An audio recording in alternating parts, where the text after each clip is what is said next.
किसी ने बड़े ही कमाल की बात कही है। जीवन में दूसरा मौका मतलब सुखद अंत नहीं है।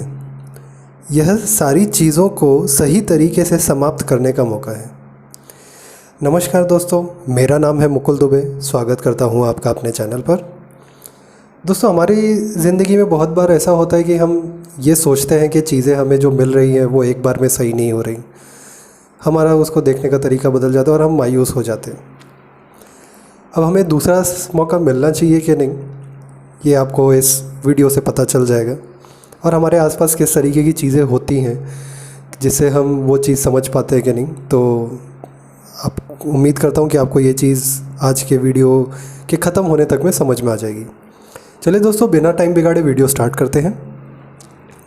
दोस्तों, एक गांव में एक व्यापारी रहता था।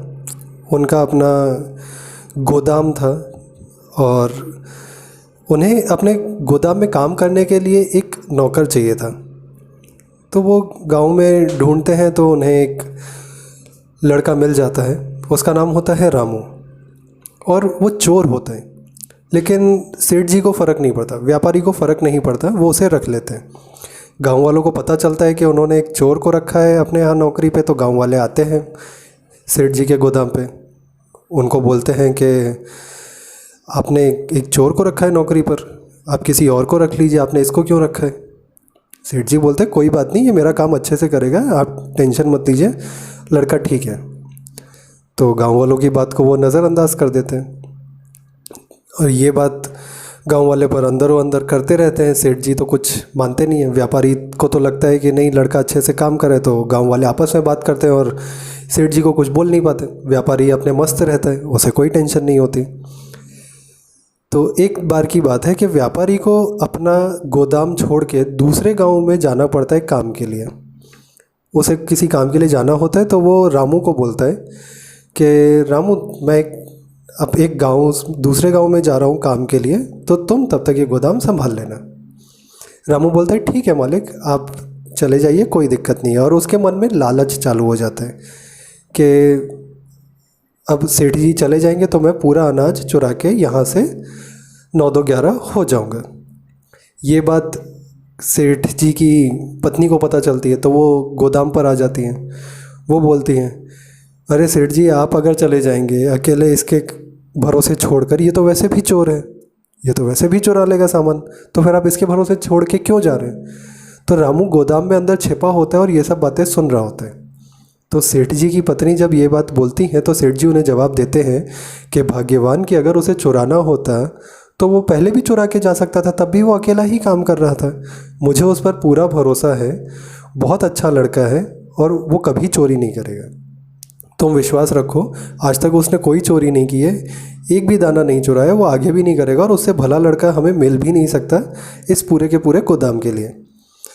ये सुनकर रामू की आंखें भर आती हैं। रामू बोलता है कि मैं ये सोच रहा था कि मैं चोरी करूं, आज पूरी ज़िंदगी में एक शख्स ऐसा मिला कि जिसने मेरी तारीफ़ की है चोर होने के बावजूद भी। तो ये बोल के सेठ जी निकल जाते हैं। व्यापारी चला जाता है दूसरे गांव में अपना काम के लिए।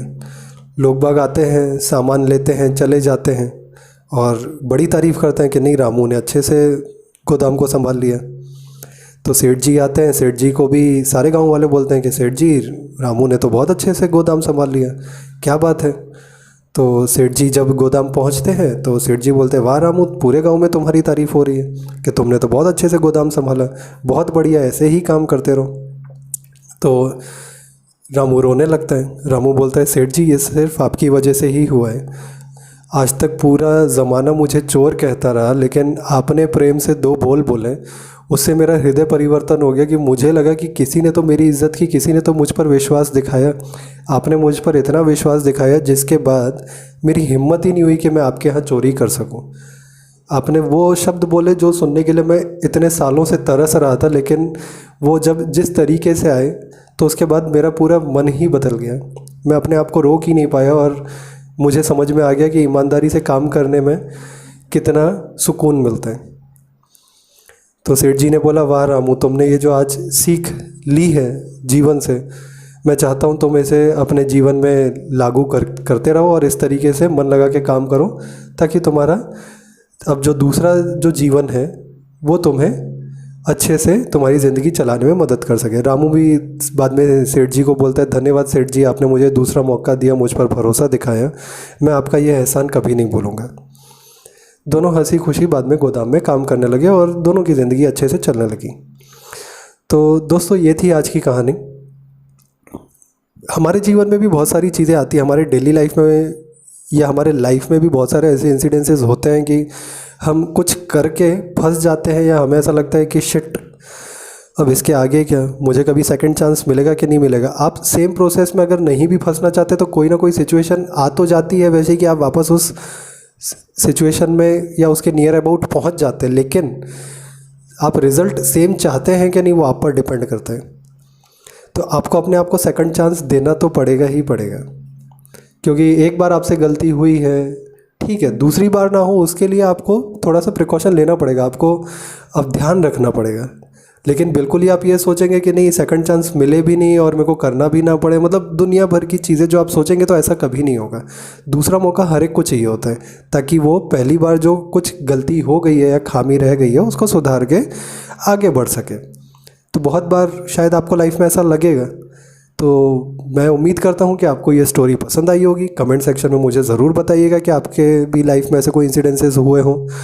वीडियो अच्छा लगा हो तो लाइक और शेयर कीजिए, चैनल को सब्सक्राइब कीजिए ताकि मैं और आगे वीडियोस ऐसे बनाते रहूँ।